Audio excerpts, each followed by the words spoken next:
Gini, kita memang menganggap ada beberapa pasal yang mungkin kayak menguntungkan sejumlah orang.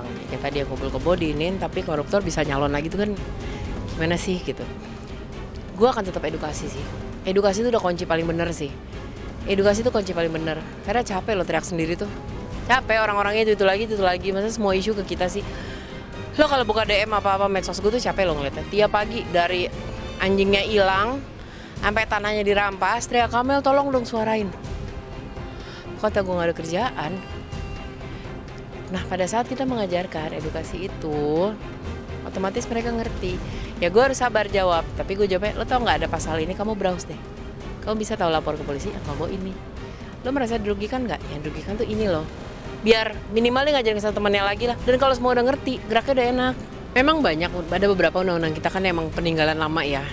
Ada yang mesti dibenerin, walaupun gue belum bisa mencacah satu-satu karena ternyata begitu kemarin undang semuanya tebal banget gitu. Tapi ada beberapa yang menurut gue skala prioritasnya masih bisa ngambil yang lain, dan masuk ranah pribadi itu loh. Masuk ranah pribadi itu menurut gue agak nggak kayak oral sex yang gitu-gitu kan sebenarnya.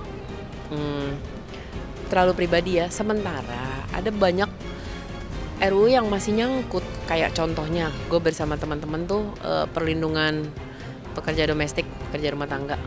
Itu di 18 tahun loh, sampai hari ini belum disasahin. Lihat kan kejadian lagi kan, asisten rumah tangga disiksa, ini itu. Banyak, masih ada beberapa yang harusnya menurut gue lebih urgent untuk disahkan gitu loh, ketimbang mengarah ke ranah pribadi itu sih gitu. Ya kalau gue lebih yang ke pribadi dan abu-abu gitu. Kadang-kadang kan undang-undang kita itu cacahannya nggak jelas. Contoh, kita pernah punya perbuatan tidak menyenangkan. Menyenangkan buat lo sama enggak aja udah beda gitu kan. Dan yang sering gue kejar kan adalah gini. Oke, undang-undang terus disahkan, dirubah, dilakuin nggak? Apakah dilakukannya adil dalam arti buat si A ntar bisa begini, ntar giliran buat si B beda. Sementara kan undang-undang is undang-undang, apapun kalimatnya. Dan ada beberapa yang menurut gue nggak masuk di akal gue aja sih. Kayak misalnya mantan koruptor bisa, ya gimana sih? Dia sudah jelas menurut gue bisa korupsi itu kan harusnya bukan orang yang bisa dipercaya gitu buat. Nah itu tuh jadi kayak sebagian nih lo apa sih tujuannya gitu. Sementara gue tahu ada lebih dari sekian banyak yang lebih urgent dan itu belum disahkan juga. 18 tahun loh, buset. Itu sama kalimatnya kayak waktu reformasi di korupsi. Kalau misalnya nggak ini jangan demo lah. Gini loh, kita mau demo mau teriak-teriak juga sebenarnya capek loh, pegel, pulang masuk angin gitu tuh nggak enak loh. Gue pulang sekarang demo tuh udah koyoan. Andai kan bisa diajak ngomong mah nggak apa-apa. Nggak bisa diajak ngomong, diajak audiensnya mentok, dibikinin petisi nggak? Ya ini kan yang kadang-kadang kita jadi ribut tuh udah kayak jalan terakhir gitu.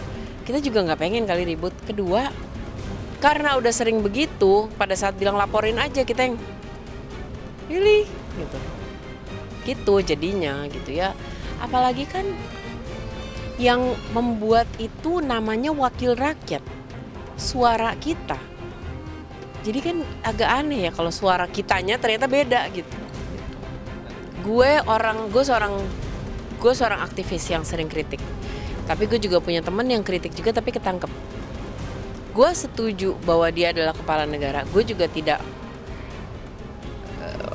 gini, lo mau orang tua lo kritik boleh, menghina kan nggak bisa.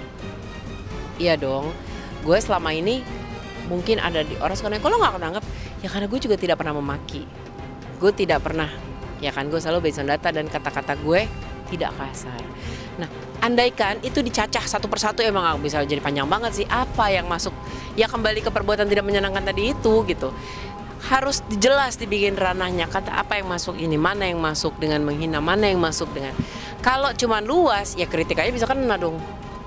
Gitu loh. Ya itu abu-abu gitu menurut gue.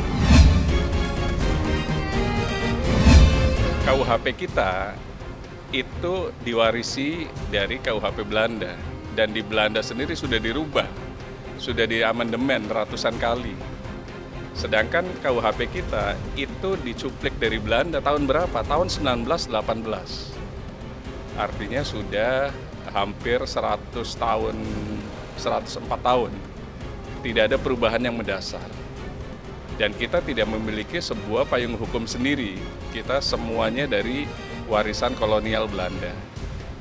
Kalau menurut saya pribadi ini adalah sebuah sejarah. Kita memiliki sebuah kitab undang-undang hukum pidana yang dimiliki oleh NKRI, Republik Indonesia. Apa sih yang membedakan? Yang membedakan sebenarnya ada 3 inti. Pertama, terkait dengan pidana. Sekarang ada namanya pidana pokok. Pidana pokok itu apa saja? Pemindanaan, kemudian ada denda, ada apa lagi, hukuman sosial. Dan itu belum ada di KUHP kita. Hukuman sosial. Artinya apa? Indonesia ingin sebenarnya over capacity yang ada di seluruh lapas itu berkurang. Kenapa sih harus pemidanaan, pemenjaraan? Kenapa nggak dibuat sebuah hukuman, misalnya hukuman sosial, menyapu misalnya dari Semanggi ke Monas bagi yang pidana berapa tahun dan berapa tahun. Maka di kita ada tambahan pidana pokok, pidana tambahan, dan pidana khusus. Pidana pokok tadi saya jelaskan, ada pemenjaraan, ada pembayaran denda, ada hukuman sosial, ada supervisi. Pidana tambahannya itu terkait misalnya pencabutan hak politik misalnya. Itu ditambahkan di sana, pidana tambahan. Kemudian terkait pidana mati, itu masuk ke alternatif di pidana khusus. Yang tadinya jadi pidana pokok, pidana mati, sekarang menjadi pidana khusus. Dan itu pun alternatif, diberikan sebuah jangka waktu 10 tahun lagi. 10 tahun dulu artinya pada saat dihukum 10 tahun, berkelakuan baik, ya mungkin pidana mati akhirnya bisa berubah menjadi pidana seumur hidup atau pidana angka, kira-kira gitu. Itu yang mendasar dari perubahan undang-undang hukum pidana kita sekarang. Ya, apakah semuanya baik? Ya pasti ada yang tidak disetujui oleh masyarakat. Kalau kami sebagai praktis hukum, kalau memang tidak disetujui yang mana? Tinggal melakukan sebuah yang namanya uji materi atau judicial review, karena undang-undang berarti harus ke Mahkamah Konstitusi, ke MK, buat uji materi di sana. Kemudian ada satu tambahan lagi terkait dengan korporasi, pidana pertanggungjawaban oleh perusahaan, baik PT, CV, koperasi, dan yayasan.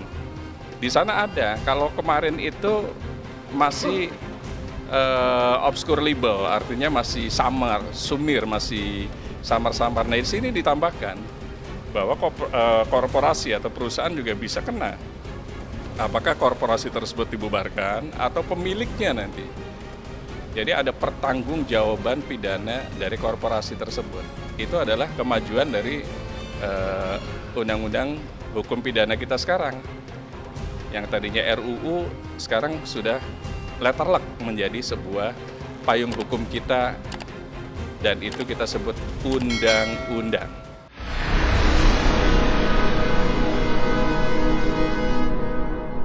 Jadi jangan lupa untuk subscribe Cumi Cumi.